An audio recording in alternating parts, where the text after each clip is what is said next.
इसे लेकर कई तरह की मान्यताएं हैं। कुछ का दावा है कि ये वायरस जानवरों से इंसानों में पहुंचा, लेकिन किस जानवर से, इसे लेकर अब भी कोई बात पुख्ता तौर पर नहीं कही जा सकती। कुछ का दावा है कि वायरस पेंगोलिन से इंसानों में पहुंचा, तो कुछ चमगादड़ को इसके लिए जिम्मेदार मानते हैं। लोगों का मानना है कि ये चीन के वेट मार्केट से आया।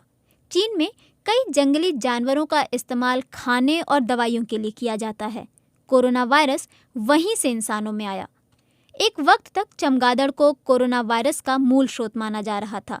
दलील दी जा रही थी कि चीन के वुहान शहर में जानवरों की मंडी से ये वायरस कुछ इंसानों में पहुंचा और उसके बाद पूरी दुनिया में फैल गया। इसके बाद एक शोध में कहा गया कि इंसानों में ये वायरस पेंगोलिन से आया है। इसे लेकर एक शोध भी हुआ। इस शोध में कहा गया कि पेंगोलिन में ऐसे वायरस मिले हैं जो कोरोना वायरस से मेल खाते हैं, लेकिन ये शोध भी अभी शुरुआती चरण में है।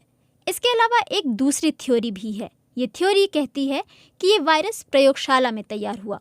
लेकिन क्या वाकई ये वायरस चीन के वुहान शहर के किसी लैब से निकला और दुनिया भर में फैल गया? अमेरिकी गृह मंत्रालय के सूत्र बताते हैं कि दूतावास के अधिकारी चीन के वुहान शहर में स्थित एक वायरस लैब में जैव विविधता को लेकर परेशान थे।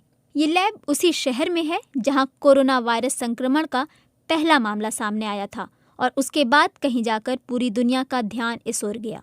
अमेरिकी राष्ट्रपति डोनाल्ड ट्रंप पहले ही कह चुके हैं कि अमेरिकी सरकार उन अपुष्ट रिपोर्ट्स की जांच कर रही है जिनमें कहा गया है कि ये वायरस प्रयोगशाला से बाहर आया है।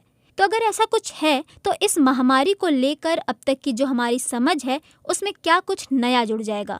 द वॉशिंगटन पोस्ट अखबार ने दूतावास के सूत्रों के आधार पर खबर दी है। अखबार ने बताया कि साल 2018 में अमेरिकी विज्ञान राजनयिक कई बार चीनी शोध सुविधाओं के दौरे के लिए गए थे। अधिकारियों ने लैब में अपर्याप्त सुरक्षा के बारे में अमेरिका को 2 चेतावनियां भी दी थीं।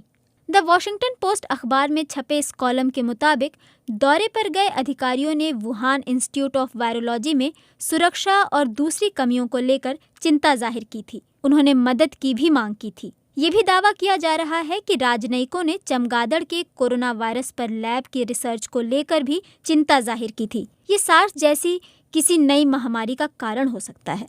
अखबार लिखता है कि सूत्रों के इन दावों ने अमेरिकी सरकार की चर्चाओं को और हवा देने का काम किया था, जिसमें कहा जा रहा था कि कोविड-19 महामारी के वायरस का स्रोत या तो वुहान इंस्टीट्यूट ऑफ वायरोलॉजी है या फिर वुहान का ही कोई दूसरा लैब।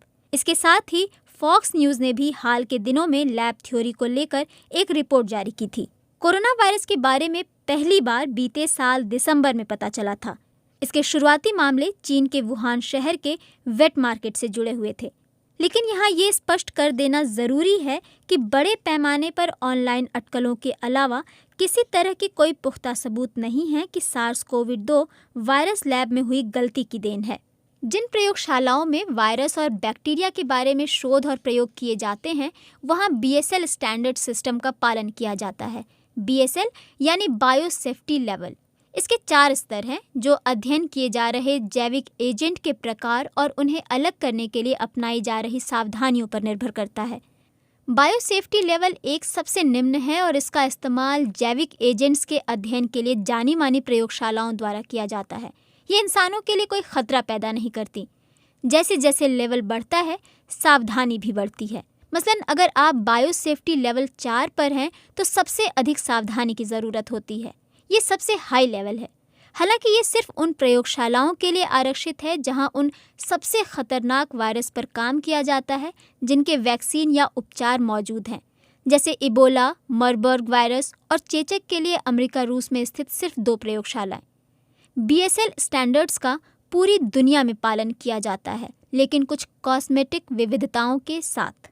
किंग्स कॉलेज लंदन की एक बायोसिक्योरिटी विशेषज्ञ डॉक्टर फिलिप्पा लैंडजोस का कहना है कि अगर रूस का उदाहरण लिया जाए तो उन्होंने अपनी उच्चतम नियंत्रित प्रयोगशाला को 1 और निम्नतम को 4 के तौर पर लेबल किया है। ऐसे में ये मानक के बिल्कुल विपरीत है, लेकिन मूल प्रक्रिया और ढांचे की अवधारणा समान है।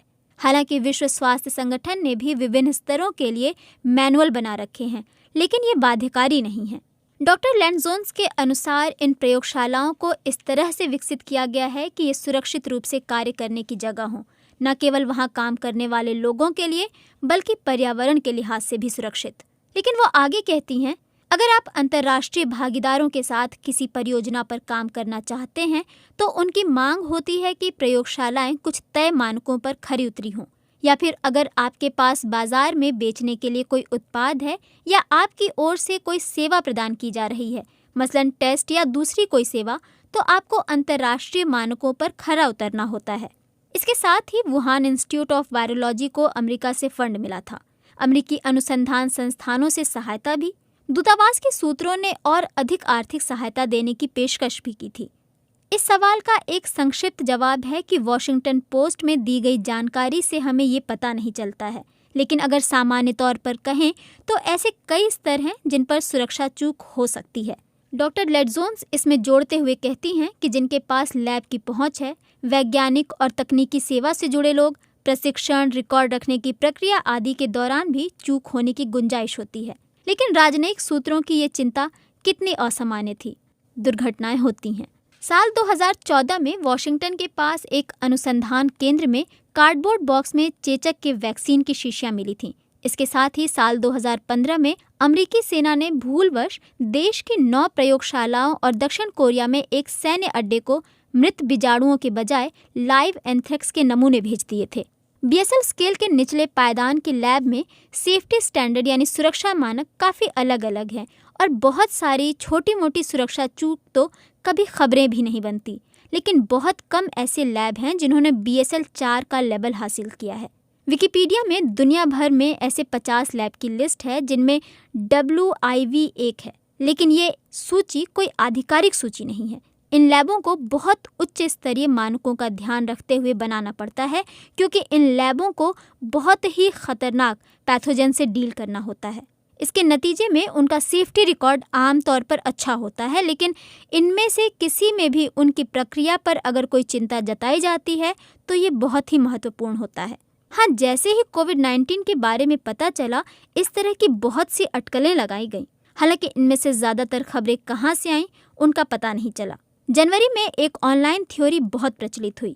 इस थ्योरी में कहा गया कि वायरस किसी लैब में बायो वेपन के रूप में तैयार किया जा सकता है। हालांकि वैज्ञानिक शुरू से ही इस थ्योरी को नकारते रहे हैं। ज़्यादातर वैज्ञानिक और अभी तक हुए अध्ययन से इसी बात के संकेत मिल रहे हैं कि कोरोना वायरस मुख्य तौर पर जानवरों से ही इंसानों में आया है। उनमें भी इससे चमगादड़ को लेकर ज़्यादा आशंकाएं हैं कि वायरस का मूल स्रोत चमगादड़ ही हो सकता है। हालांकि वायरस को मौलिक वैज्ञानिक अनुसंधान के उद्देश्यों के लिए भी तैयार किया जा सकता है। उदाहरण के लिए, कोई वायरस भविष्य में कैसे म्यूटेट होगा ये जानने के लिए ऐसा किया जा सकता है। लेकिन मार्च में प्रकाशित एक अमेरिकी अध्ययन में इस तरह का कोई भी संकेत नहीं पाया गया है। स्क्रिप्स रिसर्च के सह लेखक क्रिस्टियन एंडरसन कहते हैं कि कोरोना वायरस का जो ज्ञात जीनोम डेटा मौजूद है उससे तुलना करने के बाद हम ये स्पष्ट तौर पर कह सकते हैं कि SARS-CoV-2 पूरी तरह से नेचुरल तरीके से जन्मा है। एक और आरोप है जो इस बात को लेकर चिंता जाहिर करता है कि ये नेचुरल वायरस गलती से प्रयोगशाला से बाहर आ गया। संक्रामक रोगों पर शोध करने वाले कम से कम 2 शोध संस्थानों में वुहान सी फूड मार्केट की निकटता ने इस आशंका को और हवा दी है। WIV ने चमगादड़ों के कोरोना वायरस पर शोध किया था। ये पूरी तरह से वैध था और यहाँ हुआ शोध कई अंतर्राष्ट्रीय पत्रिकाओं में भी प्रकाशित हुआ था। डॉक्टर लेडजोन्स का कहना है कि वायरस कहाँ से आया ये अभी बता पाना थोड़ा मुश्किल है, लेकिन इसे लेकर कई तरह के विचार हैं। मौजूदा समय में इस बात की कोई पुख्ता सबूत नहीं है कि SARS-CoV-2 वुहान में स्थित किसी शोध संस्थान से आया है। गुरुवार को चीन के विदेश मंत्रालय के प्रवक्ता झाओ लिजियान ने इस मसले पर एक न्यूज़ कॉन्फ्रेंस में भी जवाब दिया। उन्होंने पत्रकारों से कहा कि विश्व स्वास्थ्य संगठन के अधिकारियों ने कई बार ये कहा है कि इस बात के कोई सबूत नहीं है कि कोविड-19 या SARS-CoV-2 प्रयोगशाला में तैयार किया गया है। अमेरिकी राष्ट्रपति डोनाल्ड ट्रंप पर और उनके प्रशासन पर कोरोना वायरस संक्रमण को रोकने के लिए उठाए गए कदमों को लेकर लगातार सवाल उठ रहे हैं। इस बीच एक सवाल के जवाब में राष्ट्रपति डोनाल्ड ट्रंप ने कहा कि अमेरिकी सरकार लैब थ्योरी की जांच कर रही है। हालांकि इस वायरस के शुरू होने के साथ ही चीन पर आरोप लगते रहे हैं कि उन्होंने कोरोना वायरस संक्रमण के शुरुआती चरण में पारदर्शिता नहीं रखी। अमेरिका के विदेश मंत्री माइक पोम्पियो भी कह चुके हैं कि चीन को पारदर्शी तरीके से सामने आने की ज़रूरत है। एक और जहां अमेरिका और चीन के बीच जुबानी जंग जारी है, वहीं वैज्ञानिक इसके मूल कारण का पता लगाने की कोशिश